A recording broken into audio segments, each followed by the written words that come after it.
Pessoal, chegamos ao nosso último episódio do Pod Tem, na segunda temporada, aqui com o professor Arnone, de Filosofia, nosso amigo Renatão, o Modesto, João Dom Gobo.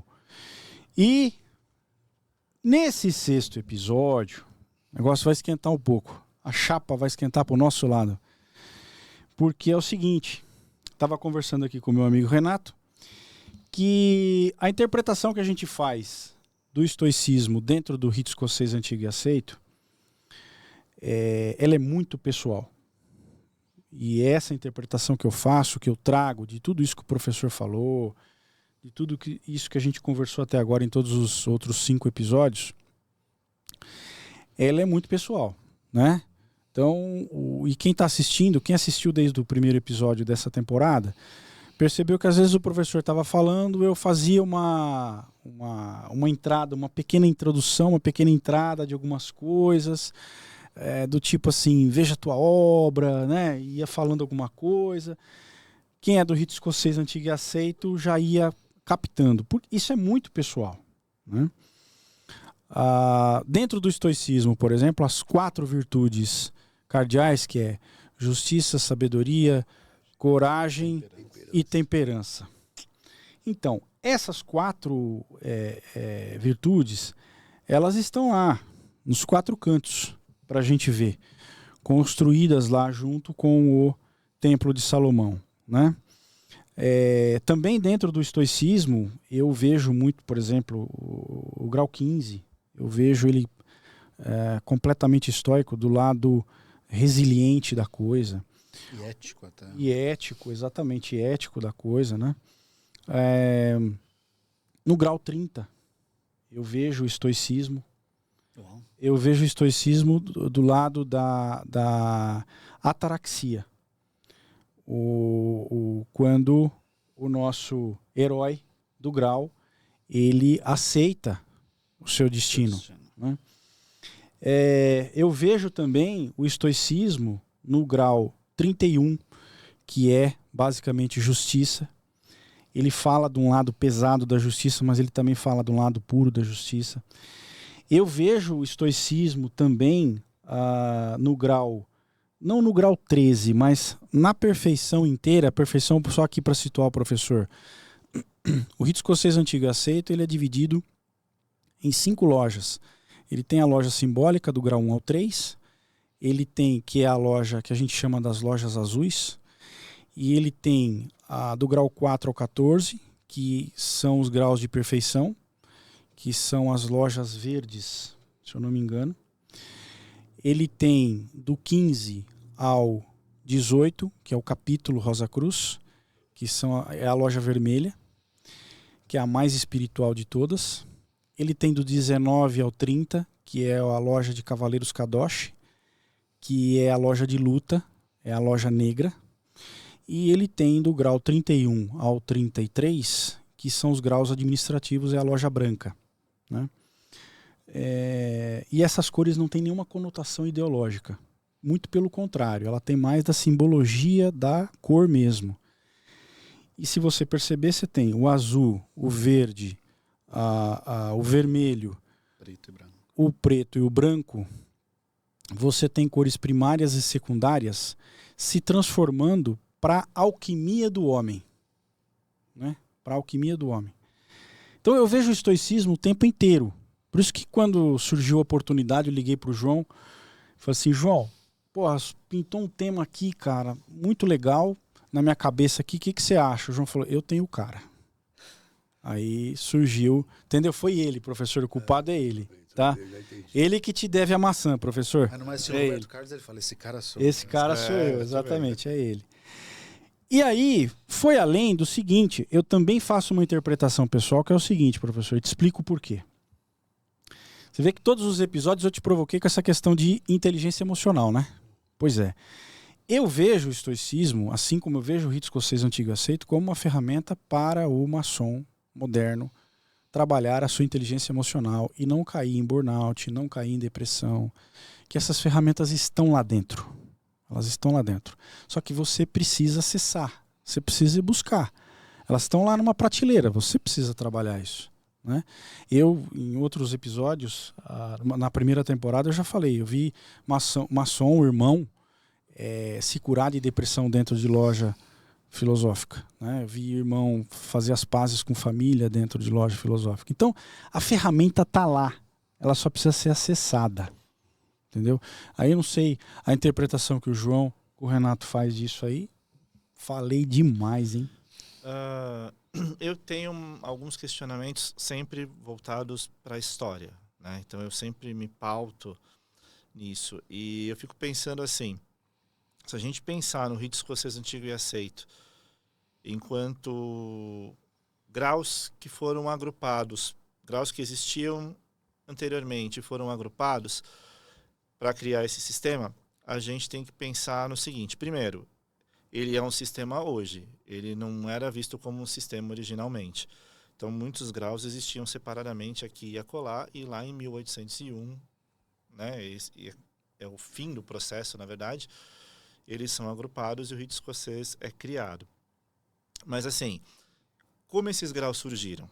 Esses graus eles vão surgir basicamente a partir do discurso do Ramsay, lá por volta de 1737. Qual era a mentalidade reinante na época? Era basicamente o iluminismo, né? França. Estamos falando de França, 1700, porque o rito escocês, ele não é francês de origem, né? Como eu falei lá no outro podcast, mas ele tem sim influências francesas. Então, se a gente pegar o Ramsay, 1737, que vai abrir, né, a porta para a criação dos graus que a gente conhece como os graus superiores hoje em dia. Esses graus eles vão surgir num contexto francamente iluminista. E o iluminismo vai ser a base do que nós conhecemos hoje como cientificismo. Essa coisa do pesquisar, do buscar uma origem, buscar uma razão, tá tudo isso atrelado ao iluminismo. Não necessariamente isso existia antes, né? Da forma sistematizada como a gente conhece. E se a gente pegar uma outra pessoa importante, porque a gente pode se basear na maçonaria, na lenda e nas preleções. Quando a gente fala em preleções, um nome importante é William Preston, lá na Inglaterra. E o livro do Preston é de 1760 e pouquinhos, 30 anos depois do Ramsay. E é o Preston que vai colocar basicamente muitos desses conceitos que a gente está trabalhando, né? Então, uma visão até aristotélica que existe dentro da maçonaria também, é o Preston que vai colocar alguns valores que a gente tem dentro da maçonaria, é o Preston que vai colocar. Então eu acho que eu penso um pouco diferente de você sobre o seguinte ponto. Para mim, o estoicismo é um óculos que a gente coloca hoje para ler o passado. Tá? Então, assim, não que ele tenha sido pensado estoicamente. Ele, na minha concepção, ele não foi pensado sob o ponto de vista estoico. Ele foi pensado sobre um outro ponto de vista filosófico 100% iluminista. Só que isso vai avançando ao longo do tempo e, claro, a sociedade vai mudando, os valores vão mudando, aquele texto vai ser lido cada vez de uma forma diferente, cada vez com um óculos diferente. Então, talvez hoje, em alguns pontos, nós podemos sim colocar o óculos do estoicismo e tentar ler aquilo com a visão estoica. Mas não que seja 100% estoica. É o que você falou, é uma visão particular. Então eu acho que em alguns momentos isso cabe, em outros talvez não. Em alguns momentos seja perfeito, em outros talvez soe uma forçação de barra. Fica a critério. Mas assim, eu acredito que essa mesma mensagem pode ser lida de várias maneiras. A estoica é uma delas. O que você acha? Agregando a isso, temos primeiro também uma separação do que é o escocês antigo e aceito como estrutura histórica mesmo, do 4 ao 33, porque as lojas simbólicas, elas praticamente não existiram tanto nesse início. Elas não influenciaram a criação do rito. Exatamente. E aí, quando isso também vem para o Brasil, e aí são fenômenos, porque o escocês antigo e aceito, como conhecemos, ele é muito influente na América Latina, países latinos, basicamente. Fora, a gente não tem, no resto do mundo, essa influência. Uma outra loja, enfim. Então, países latinos ou que tinham latim, né, ou que derivam do latim, têm esse rito e essas práticas, e que são muito distintas de um país para o outro, é muito distinto, ou mesmo dentro do Brasil, falar a nível nacional, o que o Grande Oriente faz, do que a Glesp faz, ou outras grandes lojas, ou outros grandes orientes independentes, então aí também já tem um recorte, né? São recortes que são interessantes de olhar, porque esse óculos que o Gobo coloca, né, que eu compactuo com isso também, eu vou nessa linha, nós colocamos hoje e a gente fala, eu enxergo isso. E é muito legal também esse seu discurso, porque traz a minha visão, né? Eu quero pôr esse óculos agora e enxergar porque isso está me fazendo um sentido. E eu acho que isso a gente faz o tempo inteiro na nossa vida, né? Poxa, mas... E aí acho que a filosofia vem também num ponto de... Agora eu quero pôr um outro óculos para questionar tudo aquilo, porque aí eu vou me confrontar, eu vou me doer, eu vou me negar, e aí depois eu falo, deixa eu pôr de novo para... Deixa eu ver se faz sentido de novo. É sempre... É bem essa coisa de você ir no oculista exame de vista, de, opa... Posso colocar o óculos cristão também. Sim, totalmente. Que é o que mais vai acontecer. Exatamente. Pode fazer isso. E aí, nesse sentido, eu acho que historicamente o estoicismo está não colocado diretamente, mas nessas frases que os criadores, né, quem foi desenvolvendo esses rituais, isso eu estou falando 1700 para 1800, os primeiros manuscritos, as primeiras preleções, eles estão se baseando em algo de uma doutrina cristã, pós-protestantismo, um pouco anterior, inclusive, que o cristianismo pegou essas ideias todas romanas, que pegou essas ideias, ou seja, são releituras, né? Então, eu acho que a finalidade ali colocada, por exemplo, as borlas, né? As 4 virtudes teologais, ela é cristã. Mas ela está derivada, sim, eu posso enxergar aquilo como, nossa, aquilo tem uma referência lá atrás. Vem lá de trás. Exatamente. Mas quem colocou não deu sentido histórico. Não, isso é interessante, exatamente. né? E aí eu, com o meu óculos, concordo. isso é legal. Concordo.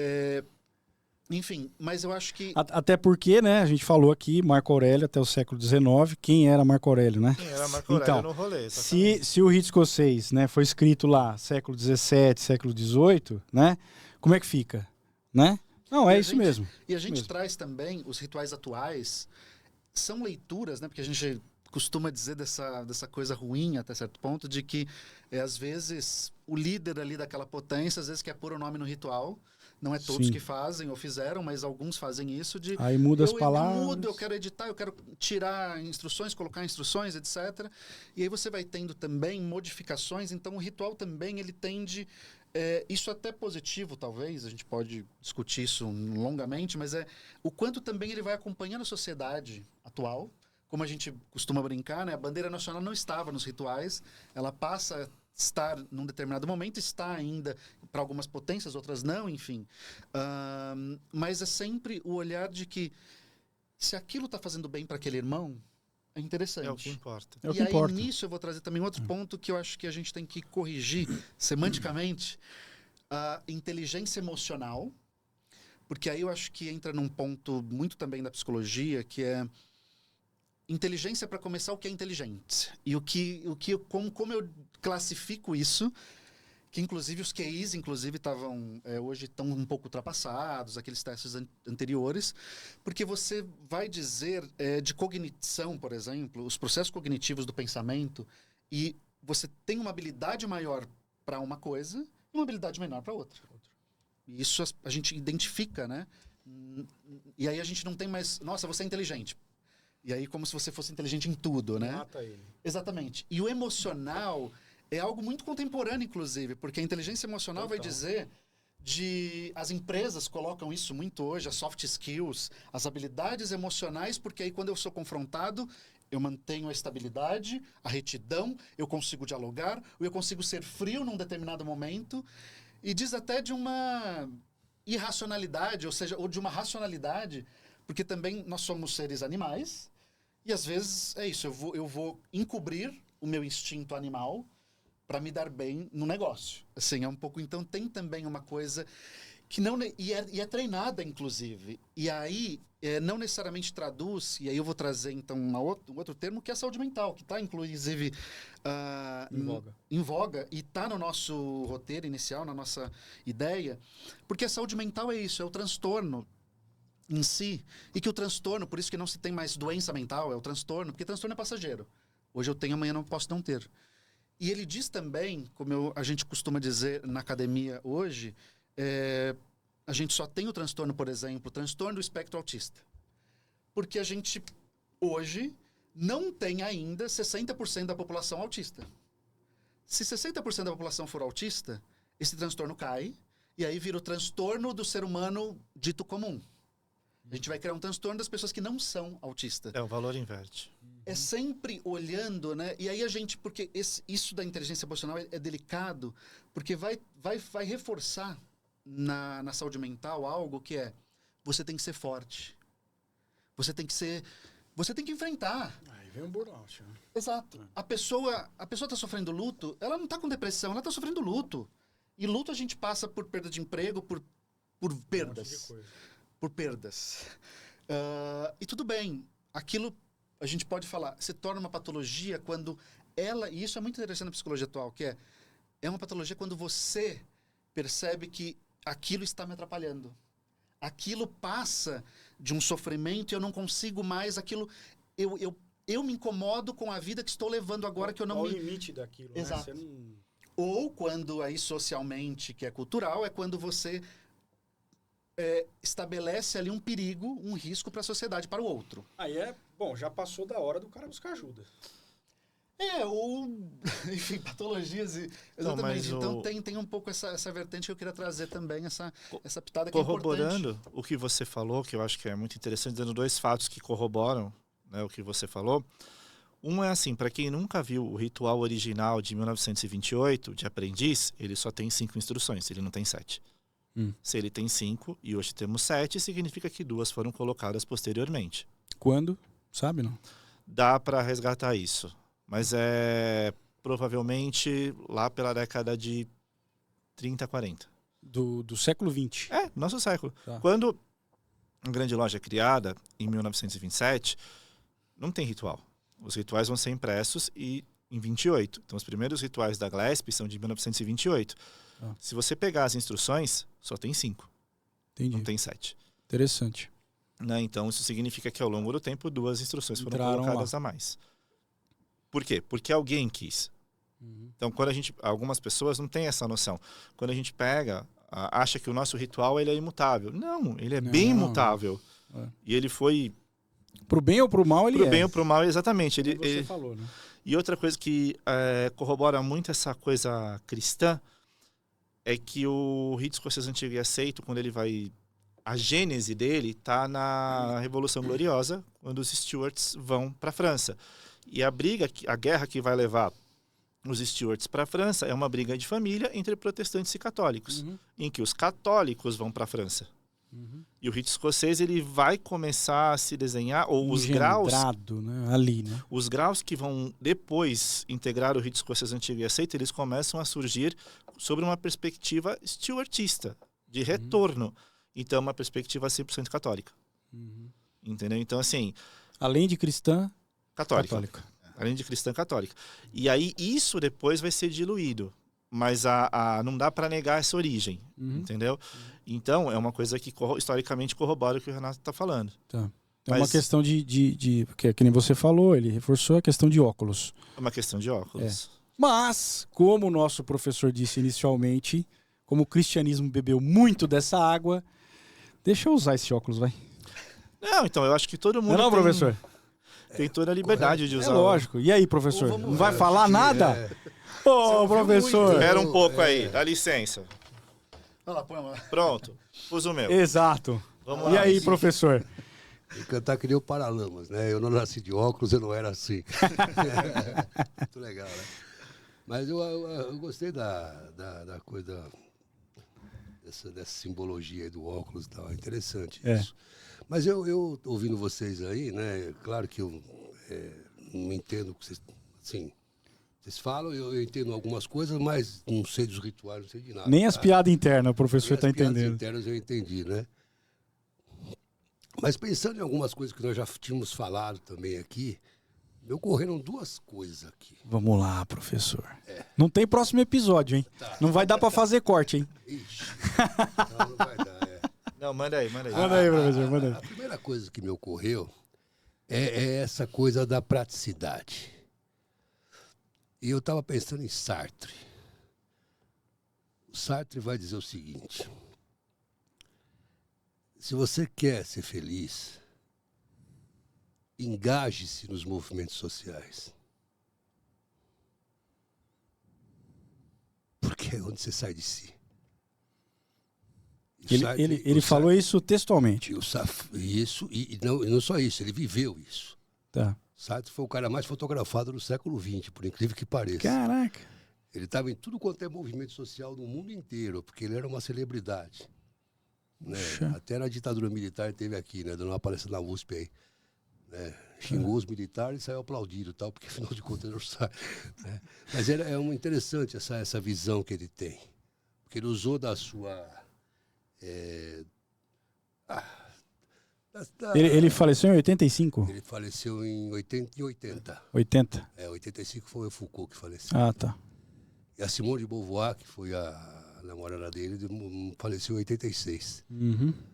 Mas, então, usando esse estereótipo dele, né, de figura popular, né, querida no mundo inteiro, ele fez isso. Quer dizer, a ideia é engaste nos movimentos sociais, sim.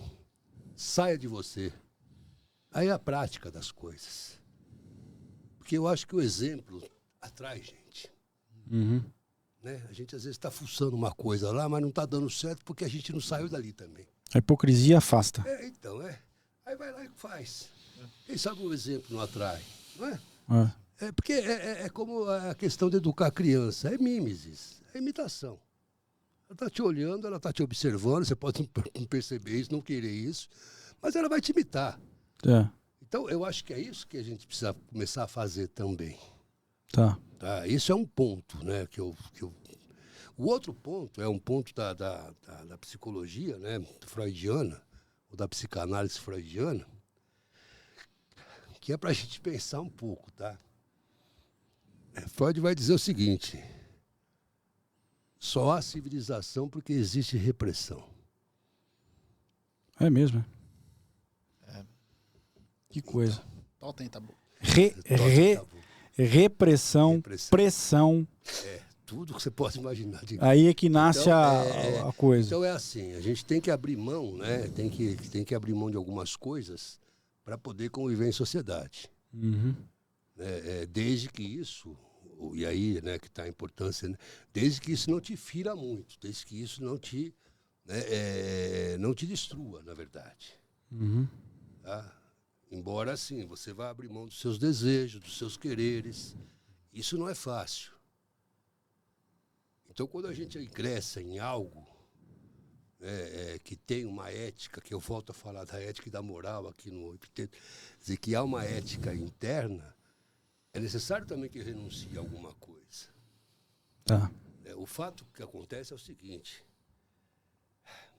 eu quero fazer as mudanças, mas eu não quero mudar, pô. Boa. Esse é o ponto, eu acho. Tá vendo, professor? Fechou com chave de ouro o negócio, hein, meu? Não, mas não é. Agora você vira a ponta e fala: e você? O que faria numa hora dessas? Porque, não, é verdade, a gente quer fazer revolução, mas a gente quer continuar o mesmo, gente. Sim, isso não é possível. Impossível. Sabe? Isso é brincar Impossível. de fazer alguma coisa. E é engraçado, né, que existe a revolução e existe a evolução, né? A diferença entre as duas, eu, sinceramente, na minha ignorância, eu ainda não sei o que é exatamente, porque o evoluir dói. O evoluir dói. Claro. Pô, eu vou ter que mudar para evoluir, não tem jeito.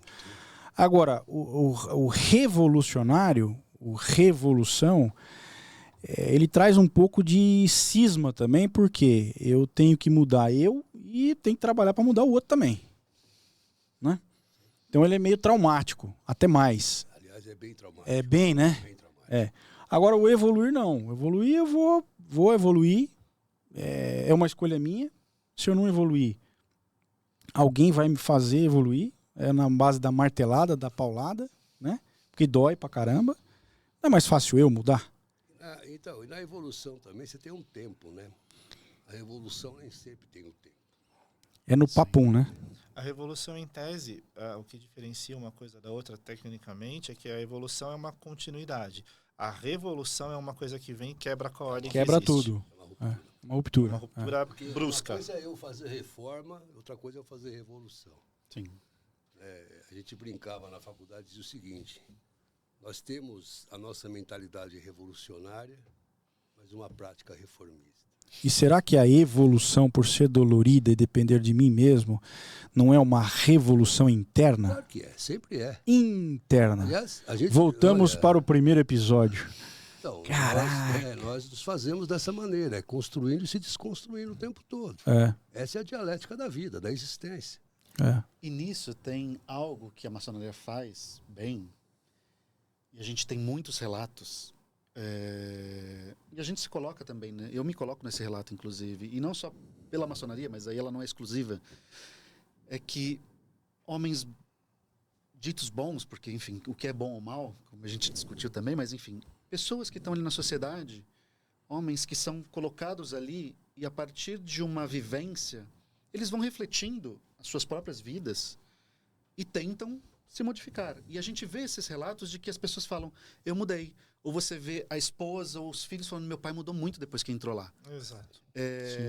E aquilo, é difícil falar de evolução, porque o que é evolução, involução, o que é evoluir, porque afinal a pessoa evoluiu a óbito, morreu, pronto, evoluiu do mesmo jeito. Sim. Mas esse lugar de que ela tem um papel transformador, desde que a pessoa que está ali se abra para isso também. Exato. Ou seja, se abra para essa modificação que é dolorosa, que ela rompe com os padrões que você já tinha. E, voltando para a saúde mental, o quanto a saúde mental também é um reflexo, o que a gente vê hoje nas lojas, é um reflexo da sociedade. Nós estamos adoecidos, porque o dia a dia, a rotina, a rapidez de informação. Antes você responde um e-mail, hoje você tem que responder o WhatsApp em 2 horas. Porque senão a pessoa te liga falando que você não respondeu o meu WhatsApp ainda. Geralmente o anexo do e-mail é a pessoa indo até a sala do outro. Você já viu meu e-mail? O anexo é a própria pessoa. Ana? Mas é isso mesmo. Então isso cria, né, assim, como a gente vai se organizando nessa sociedade que é mais digital. E aí eu até trazer uma reflexão minha, que eu falei outro dia com meu pai e com a minha mãe, meus pais. Meu pai estava meio assim, sem falar, não queria... E aí, pai, um pouco para lá, não tem muito o que falar hoje. Falei, mas se a gente não falar, nós temos que lembrar que somos seres sociais. Se a gente romper as relações sociais, nós deixamos de ser humanos. Eu acho que isso também é algo que a gente está... Talvez o meu filho, as novas gerações vão lidar melhor com essa distância da relação social. Eu me incluo nisso, eu sou feito de contato, de troca. E essa distância que a tecnologia me deixa, me cria também uma pressão que eu não estou lidando bem com isso. E isso me provoca sofrimento. Então, como a gente vai trabalhando isso em loja, inclusive. Mas isso porque a gente viveu num mundo onde isso foi possível um dia. Sim. Quem, por exemplo, o Owen não vai ter isso. A gente teve uma referência, né? A gente sabe que existe vida lá atrás, entendeu? Sabe o que vocês me fizeram lembrar com esse papo todo aí? Eu participei da igreja, né? Durante um tempo na minha vida. Principalmente na teologia da libertação, no final dos anos 70. Ora. Então, o ora é o seguinte. Vocês me fizeram lembrar... Eu nem tinha imaginado, professor. Vocês me fizeram lembrar de um método que era usado, e foi usado pela teologia da libertação, na conscientização de jovens. Tá. O método chamava-se, são 3 palavrinhas só: ver, julgar e agir. Existe uma... Assim, quando né? você pega isso, não estou dizendo que você precisa pegar a teologia da libertação. Claro. Mas quando você pega esse método, a ideia do método em si, é muito interessante isso. Quando você consegue mapear algumas questões a partir desse método. Eu não sou muito a favor de método nenhum, tá bom? Mas eu acho esse método interessante, e foi interessante pra gente na época. Isso, saber o porquê você parou e não está mais na teologia, praticando essa teologia da libertação, rende um charuto em outro momento. Isso eu vou querer saber. E assim, já partindo para o encerramento, né? Tira meu óculos agora da Isso, visão. tirou o óculos, ok. Eu, como um bom míope, não posso fazer isso. Não me devo esse luxo. Ali, mas não posso me dar esse luxo. Quero agradecer aqui a presença do meu amigo Renato Modesto, né, que gentilmente aqui trouxe também o nosso professor e mestre, ensinou muito a gente aqui. A gente não concordou 100% em todos os momentos, mas isso foi extremamente legal e gostoso. Muito bom. Né? O nosso conselheiro aqui da Acatem, João Odon Gobo. Você sabe que o cara é respeitado no meio, né, professor? O cara manja dos Paranauê, como diz lá na minha terra.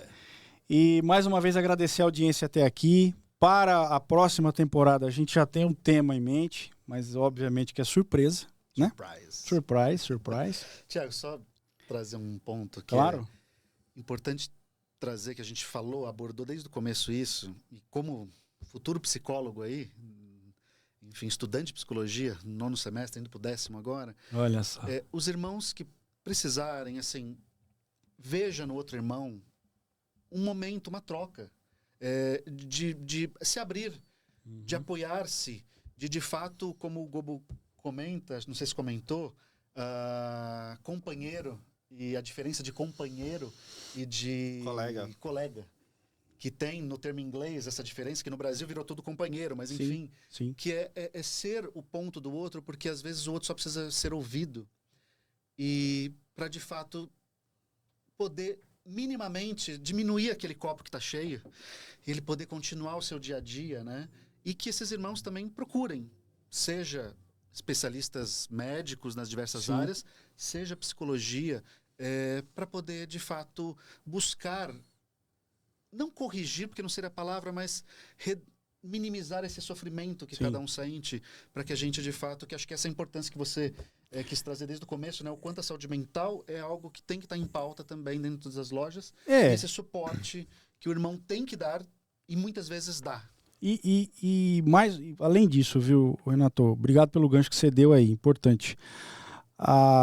Trazer aqui a questão do seguinte: a irmandade em si, a fraternidade, ela é uma construção diária. Ela não tem, nem deve ter concordância 100% em todos os momentos. O professor falou disso em algum momento, falou que conviver com o outro dói, conviver com o outro muitas vezes é chato, mas faz parte do crescimento, da evolução. Não vou naquela loja, não vou naquele ambiente porque fulano tá lá, Beltrano tá lá, não quero. O convívio social a gente sabe que é difícil, né? Faz parte, mas é preciso. Por quê? A gente precisa se engajar, a gente precisa mudar primeiro a gente para poder melhorar o ambiente em que a gente vive. E a maçonaria em si, uma coisa que eu costumo brincar lá com o pessoal na Acatem, nas lojas filosóficas, é o seguinte: muitos falam, né, os mais conservadores, eu gosto de andar no conservadorismo, no liberalismo, eu tenho ideias que eu gosto de todos os lados. E me vejo mais conservador, tá? Isso é importante ressaltar. Não é o ato de abrir as portas para que a sociedade nos vejam. Não é esse o movimento que eu gosto de ver. Eu gosto de ver o seguinte movimento: abrir as portas para que o maçom leve para a sociedade o que a gente aprende lá dentro. Tá? É um movimento contrário. Por quê? A sociedade em si, ela não está preocupada no que a gente tem lá dentro para ensinar, o que não tem. Mas quem está lá dentro precisa estar preocupado em valorizar o que está lá dentro e levar para a sociedade. Porque não é ruim. É muito bom. Entendeu? A gente tem gente boa lá dentro que precisa ir para fora, se engajar para se encontrar, achar um propósito e, diante disso, melhorar a própria vida. Seja com a filosofia, seja com a inteligência emocional, saúde mental, o nome que o momento dê, né? Mas eu acredito que o Pod tem, mais uma vez, nessa temporada, ele cumpre com o objetivo dele, que é levar um serviço social, levar uma prestação de serviço para os irmãos e para a sociedade profana, porque todos podem assistir, todos podem nos ver, tá? Então, mais uma vez, agradeço vocês. Encerro aqui a participação, a nossa temporada, e ativem o sininho, dê um like, e na próxima temporada todo mundo vai estar aqui de novo, todo mundo junto. Obrigado, professor. Valeu mesmo, gente. Obrigado.